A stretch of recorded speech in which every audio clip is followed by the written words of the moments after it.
श्री भक्तिमती मीराबाई पूर्व जन्म में अपने द्वापर युग में, कलयुग में मीराबाई हैं। देखो मीराबाई का सुंदर वो लाई हैं माला मैया। आप लोग सच में बहुत अच्छे हैं, इतना सब सामग्री आप लोग सिद्ध करके लाते हैं। कभी कभी हमें सच में बहुत मन में ऐसा लगता है कि हम तो क्या ही करते हैं, कुछ भी नहीं करते, बस 2-2.5 घंटा आपके सामने बोल के चले जाते हैं। असली भक्त, असली स्वरूप, असली भक्ति, असली निष्ठा, असली उत्साह तो आप लोगों में। हम वंदन पूजन, हम यहाँ आते हैं, आप लोग इतना शोरगुल करते हो, इतना हल्ला, वास्तव में ये हल्ला आपके लिए होना चाहिए, आप लोग हैं इसके अधिकारी। इतने सारे हमारे प्रेमी हैं, परंतु हम आपके प्रेमी हैं, हमें बहुत अच्छा लगता है।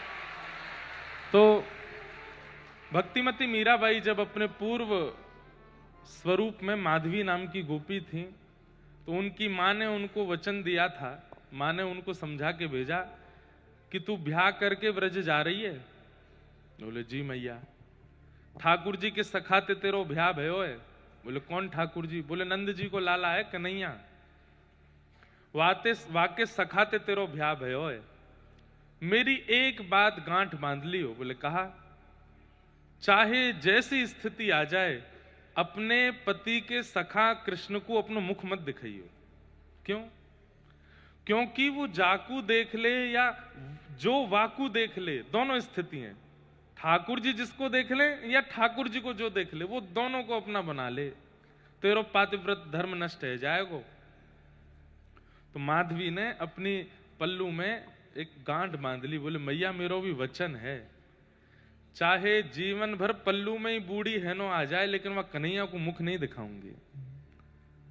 बताओ, जिससे मुख छुपाना चाहिए उसको दिखाया, और जिससे मुख जिसको दिखाना चाहिए उससे छुपा रहे हैं। हम लोग भी तो ऐसे ही हैं, विश्व को अपना सब कुछ दिखा रहे हैं, पर जिनको दिखाना चाहिए उनसे छुपा लेते हैं। माधवी गांठ बांध करके वृंदावन चली गई। ठाकुर जी को पता चली कि हमारो सखा ब्याह करके आयो है, तो उछलते कूदते ठाकुर जी तो बीच रास्ता में पहुंच गए, पालकी रुकवा ली। बोले अरे ब्याह कर लियो? बोले हाँ। बहू दिखा, देख ले लाला। बोले अच्छी लगी तो मैं ले जाऊंगा। अरे बड़ी सुंदर लीला है ठाकुर जी की, अब विस्तार से मैं सुना नहीं रहा। पहले लड़के आए हैं यशोदा मैया से। बोले मैया देख वा को ब्याह है, अब तू मेरो करा। ठाकुर मैया बोली ने बड़ो तो हैजा लाला, 3.5-4 साल के हैं बस ठाकुर जी। कितने साल के? हाँ 3.5-4 साल के हैं बस, छोटे से। मैया तो लड़ रहे हैं मेरो ब्याह करा। मैया बोली तू इतना छोटो सो लाला कैसे करेगो ब्याह? बोले देख मैया, छोटो कैसे? छोटो बालक तो वो जाकू मैया खवावे, मैया नवावे, मैया सुबावे, मैया सब काम करे। मैं तो देख खुद उठ जाऊं, खुद खा लूं, खुद चल लूं, खुद बैठ लूं, है तो क्या बड़ो, और कहा चाहिए मैया? और मैया अगर तेने मेरो ब्याह नहीं कराया तो मेरो सखा ब्याह करके आयो, बाकी बहुए ले आऊंगा मैं। ऐसे ऐसी ठाकुर जी बात बना में। तो ठाकुर जी गए और पालकी के भीतर जैसे ही पहुंचे तो पहले ही बाहर से ठाकुर जी के सखा ने आवाज लगाई, अरे बहू देख तेरो देवर आयो है, कृष्ण आयो है। कृष्ण नाम सुनते ही माधवी बोली ये तो वही है जिसकी माँ ने कहा था मुख नहीं दिखाना। तुरंत घूंघट कर लिया और ऐसे घूंघट करके माधवी बैठ गई। ठाकुर जी सामने पालकी में बैठे, नन्हे से गोपाल जी, और कह रहे हैं भाभी ने मुख दिखाओ, और नीचे तो ऐसे देखें। तो जितनो नीचे ठाकुर जी जामे माधवी उतनो छुपावे। इन्हें यहाँ ते दिखाए दो, न यहाँ ते ऐसे ठाकुर जी करें, पर माधवी मुख नहीं दिखाया। त्रिलोकीनाथ ब्रह्मांड नायक सामने बैठ के याचना कर रहे हैं और आप मुख छुपा रही हो उनसे। अरे एक पूतना थी, परम सुंदरी बन के आई, ठाकुर जी ने नेत्र बंद कर लिए, नहीं देखूंगा। और माधवी तेरे कैसे भाग्य कि ठाकुर जी स्वयं कह रहे हैं मुख दिखा, और तू छुपा रही है। थोड़ी देर बाद ठाकुर जी बोले बड़ो गुमान है अपने चेहरा को, जा नहीं देखूंगा तेरो मुख, लेकिन श्राप दे रहा हूं, तड़पेगी मेरो मुख देखवे के काजी। ये ताली बजाने वाली क्या बात है? एक तो श्राप लगो, कथा सुना करो भाव से। हर चीज हंसी की ताली की नहीं होती भैया, नेक भाव से सुनो। तड़पेगी मेरा मुख देखने के लिए। माधवी अभी तक तो बोली नहीं, अब बोली मैं क्यों तड़पूंगी, मेरा पातिव्रत धर्म है, तुम जाओ, मुझे नहीं देखना।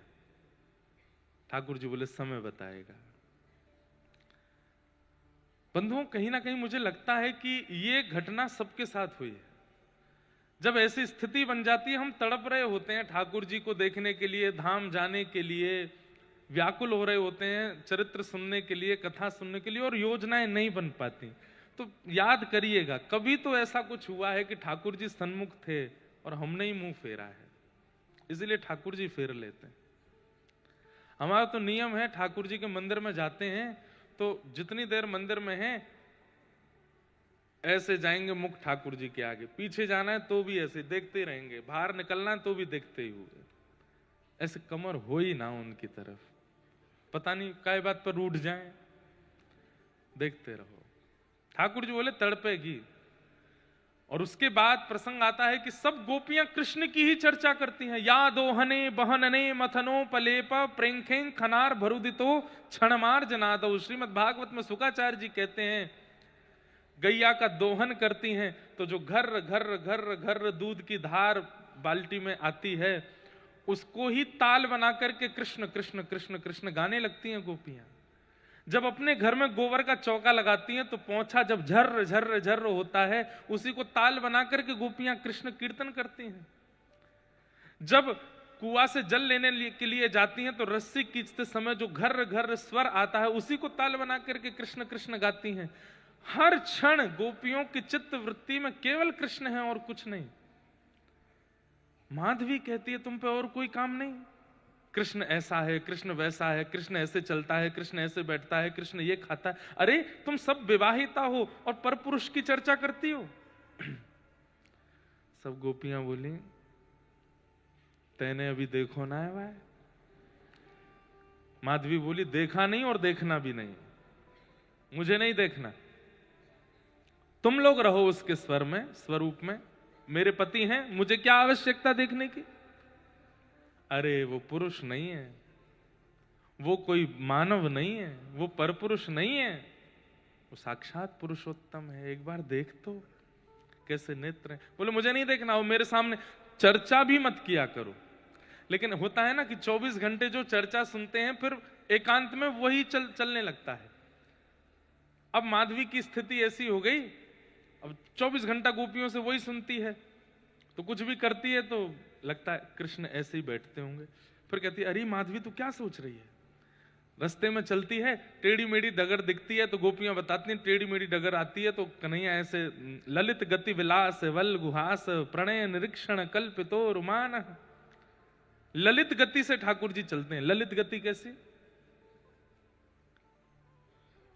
पाग टेढ़ी सुन के निराश मत होना, जो ज्यादा इनके पीछे पड़ा रहता है ये उसको भाव कम देते, और जो इनसे भागता है ये उसी को पकड़ते। रसखान की क्या हालत हो गई, घबरा गया है।